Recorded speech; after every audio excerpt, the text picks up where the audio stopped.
Well,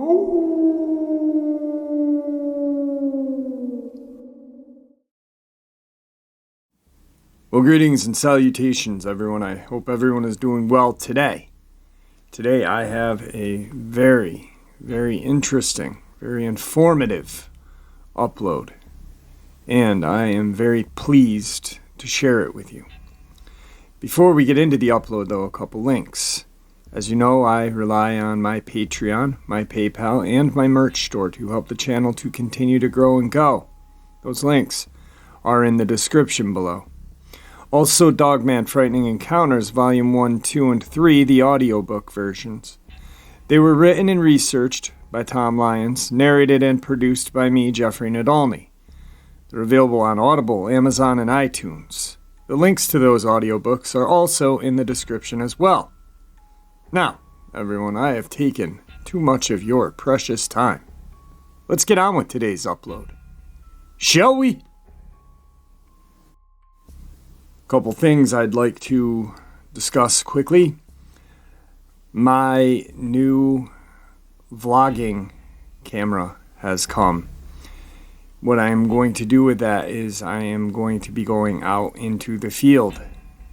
The first video I am going to do, I am going to go to the exact location I had my encounter.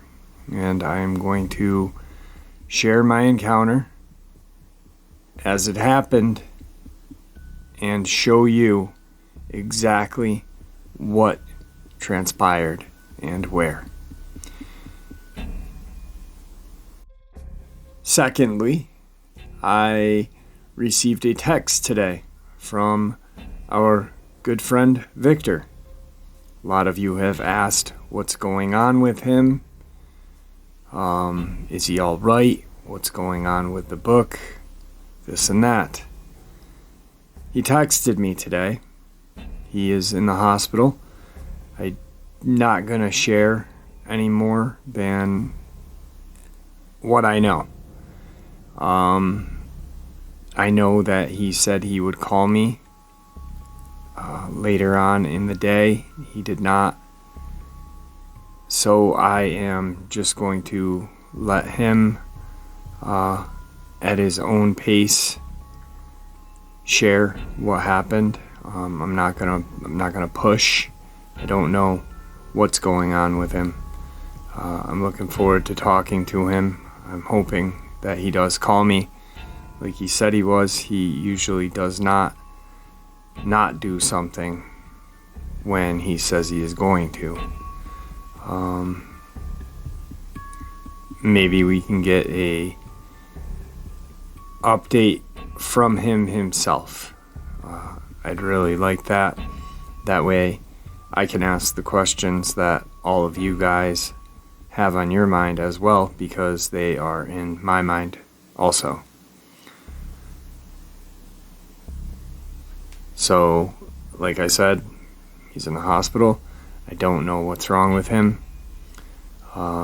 Just let's keep him in our prayers. And the second I do receive a phone call, I will keep you guys updated as well. Today's first part of the upload is an update on the updates regarding the Cock County double unidentified animal attacks. A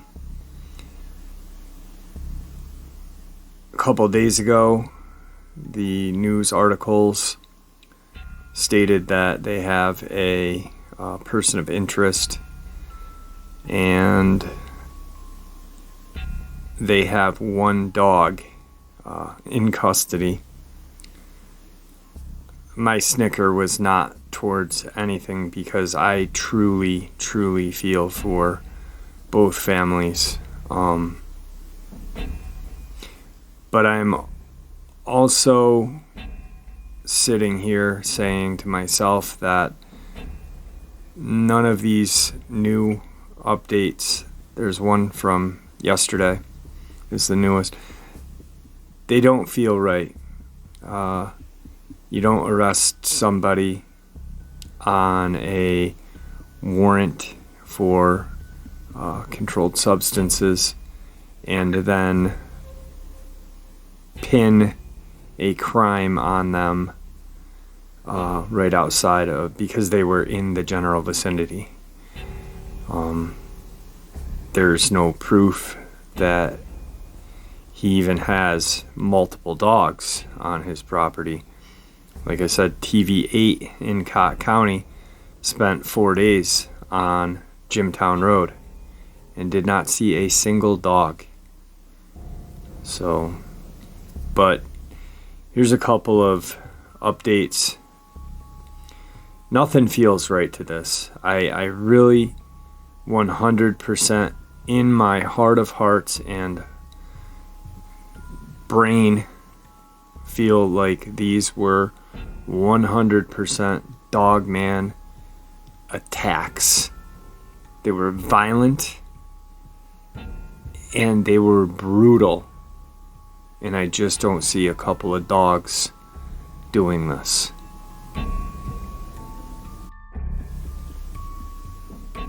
July 22nd, 2021, Knoxville, Tennessee. The man who reported the first of the 2 deadly animal attacks near his home along Jimtown Road in Cott County was previously accused of ordering his dogs to attack a man, prompting an aggravated assault and evading police charge. In November of 2014, a Newport Police Department report stated that Charles Owensby, 69, hit Charles Olden in the face with a gun and said, "We are going to end this today." According to the report, Owensby then told his dog to attack Olden and tried to run over Olden with his car. Records from 2014 showed that when officers arrived at Owensby's home along Jimtown Road to serve a warrant, Owensby's dog got aggressive with Newport police. Owensby is listed as the original complainant on a Cott County Sheriff's Office incident report after the body of Tony Aarons was found near his property on Jimtown Road, April 1st. The report describes Aarons as having lacerations on his entire body and missing his left arm. An autopsy was performed to determine what type of animal may be responsible for Aaron's death. The second victim, 29-year-old Amber Miller, was attacked in the same area on July 12th, according to the report. Officials were told by witness that Miller was found at 522 Jimtown Road asking for help. 3 dogs were spotted around Miller, licking the wounds where she had been attacked. The report states, over the years, Owensby has accumulated several charges ranging from aggravated domestic assault to aggravated assault with a weapon, but most of them had been dismissed. One aggravated domestic assault charge is pending from a 2018 case. According to Newport Police Department report, Owensby served time for a felony conviction of concealing stolen property. July 29th, 2021, just 2 days ago. An investigation into the deaths of 2 people in Cott County led Sheriff's Department SWAT team to the home where a man was arrested and DNA from 2 dogs was taken. Cott County Sheriff's Armadillo Fontes provided an update Wednesday on the pair of animal attacks that claimed the lives of 2 people. Fontes identified Tony Aarons as a man found unresponsive on April 1st on Jimtown Road. Fontes states there is no more information and no apparent evidence of dogs being involved at the time. Investigators did see injuries that could have been consistent with some sort of animal in Aaron's case, but rely on forensic and other special investigators to determine what the cause of the injuries were.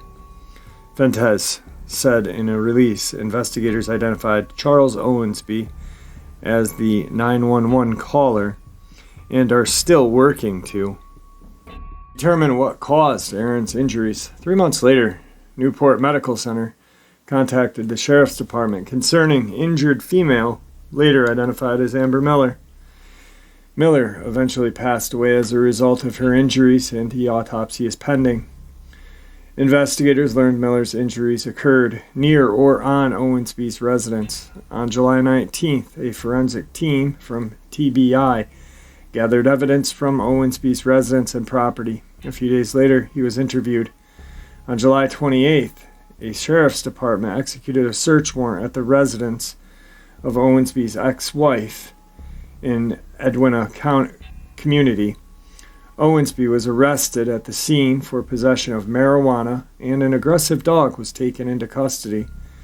DNA was also taken from 2 living dogs. While searching the property, a shallow grave containing a deceased dog was found. DNA was also collected. So far, no charges have been brought against anyone linking them to the death of Aarons or Miller. At this time, we don't have any evidence that indicates that it was a wild animal, domestic animal, or pack animals that is frequenting Jimtown area attacking people, Fontes states. We, however, are asking people to be cautious in the area as we wait for forensic reports that could take a month or so.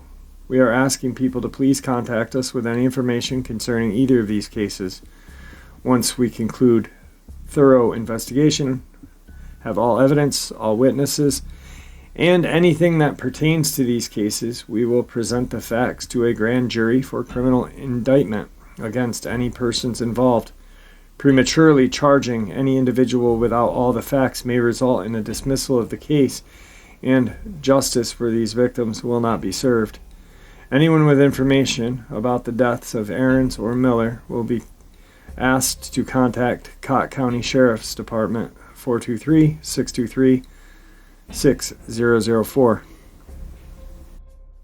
Okay, so these are the newest ones, a week apart. Newest updates, excuse me.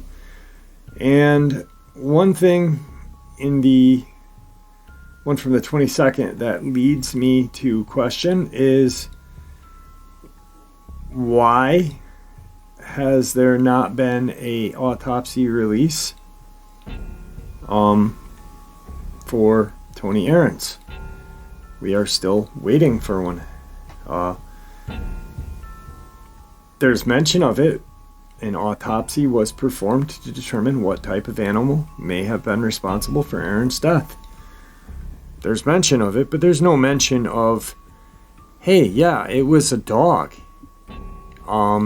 Which is very strange. Also, yeah, this guy, Charles Owensby, is not, definitely not a respectable, upstanding citizen. But because he has a couple of charges, and the majority of his charges had been dismissed, dismissed, what does that have to do with him being responsible for these murders? Was it because he was there?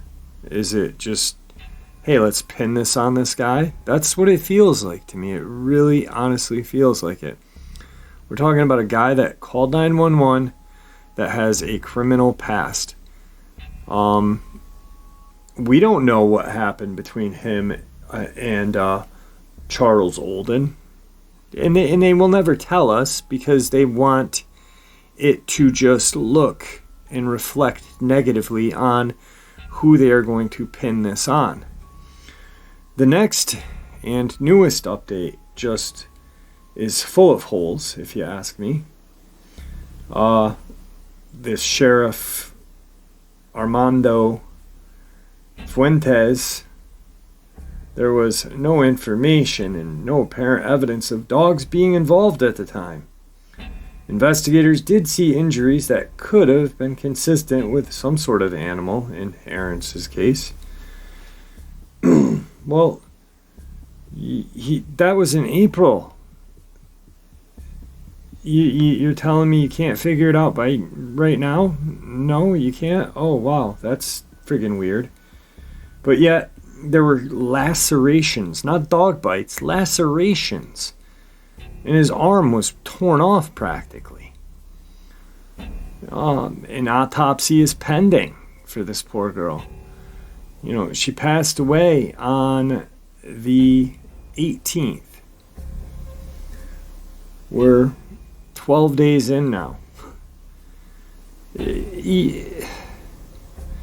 Owensby was arrested at the scene for possession of marijuana, and an aggressive dog was taken into custody. Well, I mean, I don't have a dog right now, but I know that if I did, and a bunch of people came and were, you know, it looks like to my dog that I'm in danger, then my dog is going to act aggressive. It's just natural. It's trying to protect its owner. Marijuana, I don't know what the legalities in Tennessee are. Okay, so here, possession of a half ounce of marijuana or less is a misdemeanor, punishable by up to 1 year in jail and the maximum fine of $2,500. A $250 fine is required for all first-time convictions. A subsequent offense brings a $500 mandatory minimum fine. So, okay. I'm guessing that, who knows, the guy probably had maybe a half ounce, probably less, to be honest. And right now it seems like they scooped him up to hold him because of this one statement. Prematurely charging any individual without all of the facts may result in the dismissal of the case, and justice for these victims will not be served. So what do? They scoop him up on a petty weed charge, hold him, and what they're going to do is they're going to fabricate a case, because this is all very holy in my eyes. It was like my blanket that I had when I was a child, full of holes. And then this last statement, well, not the last statement, but the last statement that I've underlined. At this time, this is on the 29th, this is yesterday.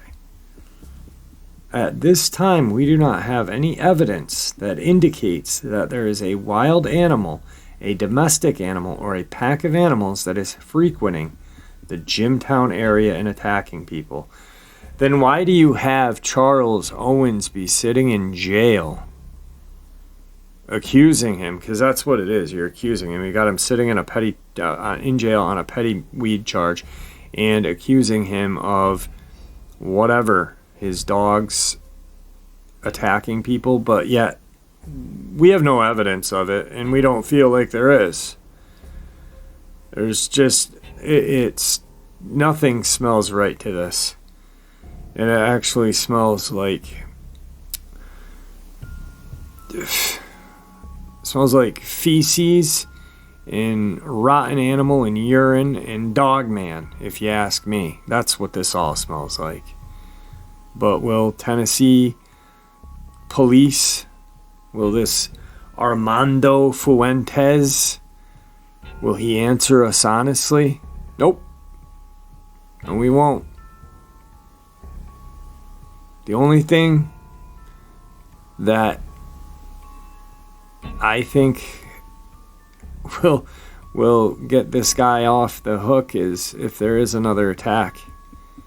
And who knows, they may charge this guy, and in 3 months, 4 months, there's another attack, and what are they going to do then?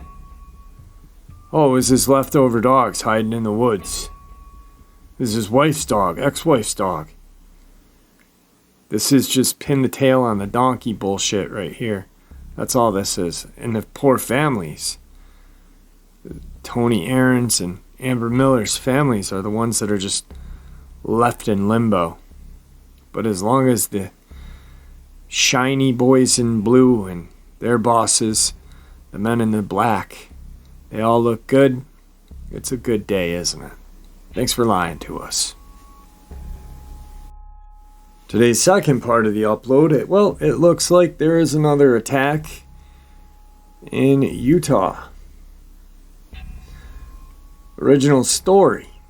Utah County Sheriff's Office is asking for tips to help locate a man who has been missing since July 11th. Darren Pelesba's car was found abandoned in the American Fork Canyon above Tibble Fork Reservoir on Snake Creek Road. Before his disappearance, Pelesba told family members he was going camping in the area. Search and rescue crews have been searching since July 26th and have had no luck.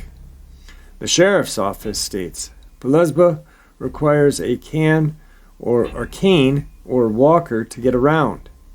Officials noted he will likely have a beard and look more disheveled than the photo they provided. What? He's been missing since the 11th, but they've been searching for him since the 26th. Huh? Does that make sense? And the can thing was not my mistake, that was the spelling error by the lovely media out of Utah. And then we have an update on the 28th. Utah County Sheriff's Office said they're halting the search for Pelesba in the American Fork Canyon for now. They noted their efforts are best served following up an investigation of his disappearance, as they believe someone who requires a walker could not make it very far on their own in the wilderness. In our search, we covered areas that would be extremely difficult for a fully healthy person to reach, let alone a person who needs a walker to get around. We would never say never, and we've seen the unexpected, but we also have to look at what is most realistic, states Utah County Sheriff's Spencer Cannon. Cannon said the investigation will be turning a focus to a known acquaintances, places Pelesba frequented, checking financial records for recent transactions and other possible leads. His meds were left at the campsite and were found and turned into Lone Peak PD. So this whole situation is very perplexing, Cannon states. Anyone who has seen him is asked to call Central Utah Dispatch 801-794-3970. Please ask to speak to a deputy.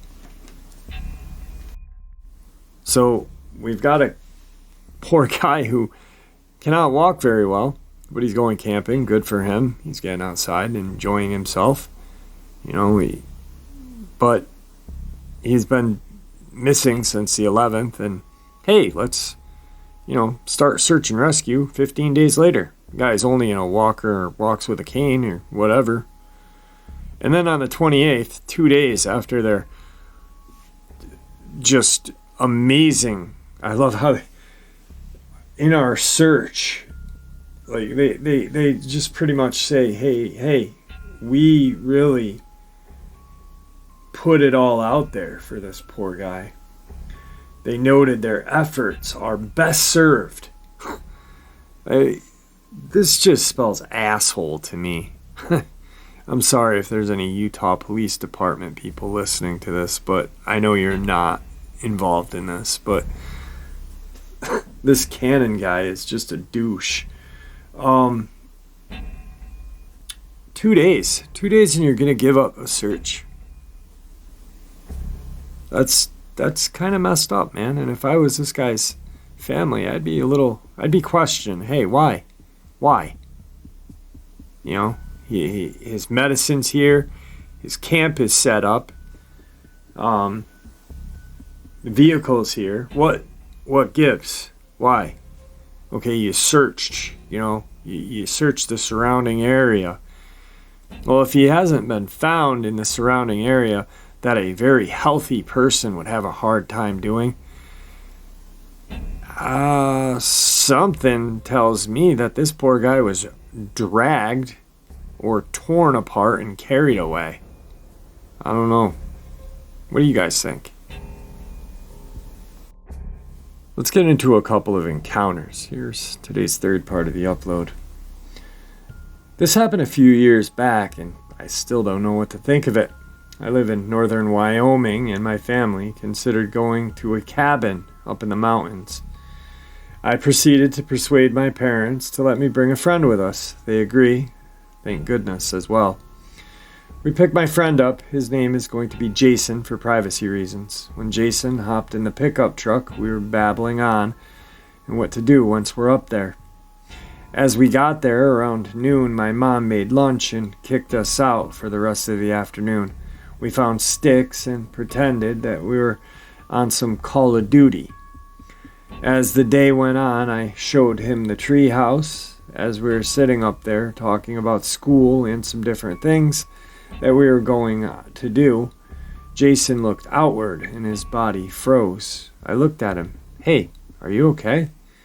I looked out to where he was looking. Off in the distance, I saw some sort of thing, some creature poking its head out and looking straight at us. My heart starts to race. The tree house was just a platform on 3 trees. It had one way up and one way down. I looked at Jason and shook him to get him out of his daze. He looks at me and starts saying something about the creature, but he turns and sees that it's getting closer. The creature peered out. It was tall, about 8 to 9 feet off the ground it was standing on. I tried to ask, "What do we do?" I guess he panicked and went to the opening of the treehouse and jumped, then proceeded to run to the clearing in front of the cabin. My eyes were tearing up. I was alone with this creature. As I turned, it was halfway between me and where it was once standing. I scooted my butt towards the edge, still looking at this thing. It seemed to be getting closer when we were not looking at it. I flipped my body around to get a better hold of the ladder. I looked in the direction and went for it. Once I got to the ground, I sprinted with all of my might, trying to see where Jason went. His eyes were huge and screaming, "It's right behind you, run!"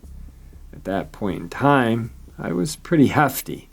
I guess when you are scared, it doesn't matter. I get to Jason, we turn around and see the creature that's peering at us from the tree line. We look up as the sun is going down. We went back inside for the night. We tried to tell my parents, and of course they did not believe us. We did not see this creature for the rest of the trip. Today's fourth part of the upload.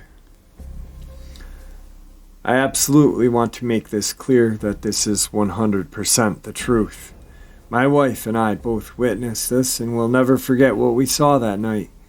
I'm a 43-year-old man, a former Marine with a lot of time at sea, a former railroader. So, I have been to a lot of places that are just hard to get to for most folk. I've never seen anything like what I saw that night, and it happened on Highway 50 in between Penrose and Pueblo, Colorado. My wife was working a closing shift in Cannon City last night. I left Pueblo and made the drive west as usual. After she clocked out, we went to pick up our son from his job, only to find he wasn't working that night. On the drive back from Cannon, we passed Penrose, and there is a place I've always called the Big Hole. The Big Hole is actually called Pierce Gulch. There is a significant drop in elevation, and then you immediately climb back out, hence the nickname. As we are approaching Big Hole at about 12:40 a.m., something traveling from north to south crosses all 4 lanes and the median of the Highway 50 at an incredible rate of speed. We were the only vehicle out there at this time of the night. We nearly hit it. It was roughly 3 feet tall and had long brown hair everywhere. And again, this thing was hauling ass, faster than any animal I had ever seen or heard of. My wife's driving, and I had my son on speakerphone. She startled and looked at me and said, "What the hell was that?" By this time, we were down in the bottom of the gulch and headed back up the hill. We told our son what we saw, and she got off the call. We discussed it for a second and decided to go back and see if maybe it had gotten caught in the barbed wire fence or something. Maybe there was some trace of this thing. We were both amazed at how fast it was moving. By 12:45, we had traveled back to the west side of the gulch and turned around. There wasn't any traffic, so my wife just slowly rolled down the shoulder of the highway, and I had my window down, shining a flashlight that I had in the car out into the field. There isn't much out there except cactus and stuff. As we came up to the approximate area where we saw this thing, I told my wife, "Hey, look, do you see those eyes?" She said, "Yeah," and stopped the car. 10 yards or so on the other side of the fence was a pair of very bright, very blue eyes. I was thinking we were probably looking at a coyote or something. It was looking directly back at us. What happened next I will never forget for as long as I live. Whatever those eyes belonged to stood up, just like a man, 6.5 to 7 feet tall. They were looking still at us. Whatever it was that flew across that road at Mach 2, well, this was it. It was the hairy thing that we saw. There was a moment of disbelief and shock, and then it registered that we found the thing, and it was not just some animal. The fear kicked in. I told my wife, "Go, go, go, fucking go." It seemed like slow motion. She floored the gas, and it watched us leave. We already knew this thing was incredibly fast, so she drove as fast as she could up and out of the gulch. I was looking out the back window and checking the mirrors. My wife was afraid that it may be following us. Thank God it wasn't. I didn't want to make things worse by admitting that I was terrified as well.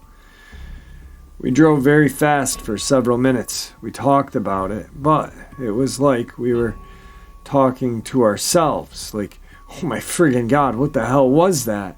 And was it waiting for us?" Soon the lights from Pueblo West were ahead, and we were back in civilization. Once we got into the city, we finally started to relax a little.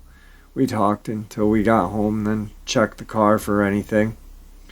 We couldn't sleep for a couple of hours. My wife got online and started searching for anything that matched the creature we saw. She found some stories, paranormal in nature, and other people witnessing a creature that sounded exactly like the one we saw. She has worked that same shift. So on our way to Canyon City, we are going to stop and go out into the field and look for the thing we saw, but we have not seen any evidence of this thing.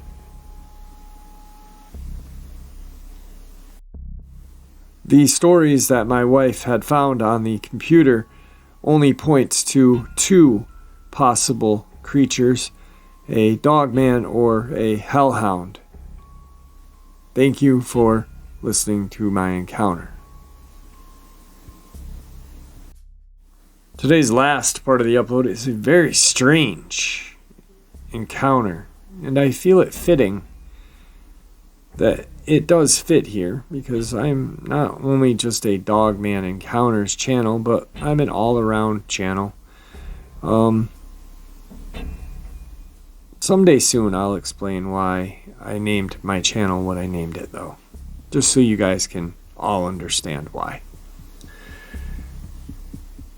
Last year, my family went on a road trip to South Dakota to see Mount Rushmore. I wasn't able to join them because I had to work that week. The ride was normal as usual until they entered a part of Nebraska/South Dakota. They didn't know how, but they ended up going into a back road. They described it as being different, and at the point their GPS had lost signal and could not tell them where to go. My mom had told me that she was worried because they only had a half a tank of gas and it seemed like there was no sign of civilization anywhere. They own a GMC Denali, so those things waste gas like crazy. There were no cars in sight at the time, and time seemed to slow down for them. My mom said that she thought my dad was driving for at least an hour or so, but when she looked at the clock, it was only 5 minutes. The gas meter never seemed to lower either. It stayed at half a tank the entire time. The other weird thing about this back road was that it was filled with ghost towns. My mom thought they were getting close to reaching the end of the road, but all they saw were empty little towns. She described everything as having dust and a lot of wear and tear, as if no one had been there for a long time. They drove for what seemed like hours, and yet it was only maybe 30 minutes. My mom said it was very creepy, and everyone seemed like they were in some sort of trance of some sort. Thankfully, they made it out through, and the GPS signal was found once again. That creepy feeling faded, and everyone went back to normal. So, did they hit some sort of portal, some sort of parallel? Something funny popped into my head while I was reading this the first time was there was an encounter that I shared about 2 years ago, and it happened almost in the same location. These two people, and I'm just going off the top of my head, like I said 2 years ago, they were Native Americans, not from the area, and they did not want to go to Mount Rushmore for reasons. As you know, a lot of Native Americans don't like Mount Rushmore because of what Euro Americans have done to them. But they went to this kind of Native American religious something. I'm not really sure. I forgot. It was like a park or something. And their ride, they kept ending up back at this park multiple times. And finally they got out. So I'm wondering if there's some, not a parallel universe, but some sort of parallel, alternate, or portal, or just loss of time, loss of something. Something's messed up there. Something's real creepy. But, you know, it's all connected. And we all know it's all connected. We really do. Yet there's people that don't want to believe and think we're nuts. But yet they will watch horror movies and stuff like that and say, wow, that's incredible. But the truth is definitely stranger than fiction. The United States has just a lot of terrifying places throughout. And you know, we're a very large country, but Europe and Asia and Africa,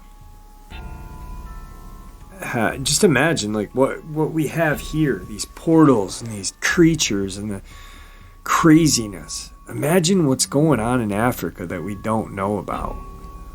Or in like Asia, Russia, Siberia.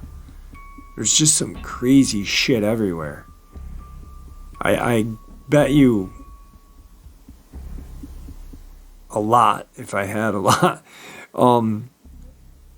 that if we had the ability to get stories from Africa, they would be absolutely terrifying. I've been thinking about that lately, just like wondering what goes on in other countries that we're not able to get information out of. I bet China's just filled with craziness as well. Anyway, guys, thank you for always listening. Thank you for all the support. I really do appreciate it. Like I said, I'm going to keep everybody updated with Victor. God, I really do hope he's okay. I just texted him out of the blue today. And I got a text back stating, "Hey, I thought I did text you, but I didn't." And that he's in the hospital. But I'm not going to speak for him, so I will wait. But I will keep you guys in the loop. And hopefully we can hear something back from him. I know the book was almost done. I know that it was typed out. I know that he had chosen the majority of picks that he wanted to share. So I'm looking forward to that. But yeah, anyway, moving on. Everybody just be kind to each other. The world is too crazy. And, we really don't need any more negativity out there, do we? So just be kind to each other and be thankful. Be thankful for everything we have, our lives. Because people lose them very quickly. With that, I'm going to bid you farewell. And see ya!